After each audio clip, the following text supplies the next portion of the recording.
Hi YouTube and folks that are interested in home coffee roasting. This is HomeRoastCoffee.com's introduction to roasting your own coffee at home. We're just going to give a little general outlook on what roasting coffee at home is all about. We get a lot of questions by phone and email, so we thought we'd answer these with a quick video here. Green coffee is simply what we call coffee that has not been roasted yet. So it's just raw coffee beans.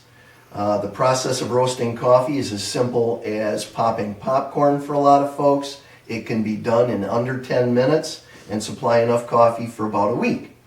Raw beans are generally a little bit on the greenish tint to them. So you see some normal coffee beans here. These are called a pea berry. It's when you have a smaller bean where there's only one per coffee cherry. One of the reasons that home coffee roasting is very popular these days is because of the wide variety of coffees you can get, and they last a long time as long as you haven't roasted them. Once you roast, coffee only stays fresh for 3 weeks. You've got everything from Colombians, lots of South and Central Americans. Some of these are called milds simply because they're mild in flavor. There's lots of Guatemalans. We carry 4 Guatemalans just ourselves. We have African continent coffees. These will be deep and rich and flavorful, very vibrant acidity. Indonesian coffees, a little spicy, floral, chocolate and orange flavors involved there.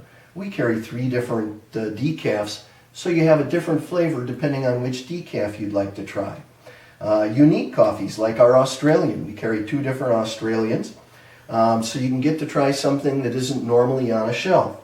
We also have a couple of super premiums, your Konas, your Jamaica Blue Mountain, and a Yemen. Yemen's the first place where coffee was commercially produced.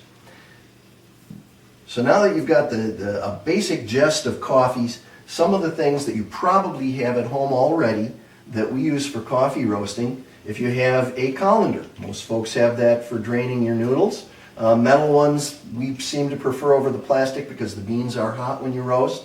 If you have a cast iron skillet, wood spoon, a saucepan with a lid works just fine. You just simply put your beans in there on the stove, shake them. Usually within about 10 to 15 minutes you've got your coffee roasted to the level you want it to be at. If you happen to have one of these items, these come in very handy, old popcorn poppers. They still make these. This one you can find on the internet. These come in very handy. You can do a ½ pound to a pound in these. 10 minutes, real dark roasts about 15. There are also home coffee appliances. Obviously we handle these anywhere from $168 to $1,100. Some of these are as easy as measuring your beans, putting them in the machine, and hitting the start button. Most folks like to watch for the color or the sound when they get done, and then you simply push the button to end and cool the beans. A couple other things that always come in handy when you get done roasting your beans, you can simply put them in a Ziploc bag or a stand-up type pouch. A home funnel comes in handy to get it from there into here. Hot pads, infrared thermometers are handy if you happen to have one, but you don't need it. Coffee actually makes sounds to let you know when it's done. You can also simply watch the color. We hope this has been very helpful for folks that are looking to start roasting coffee at home.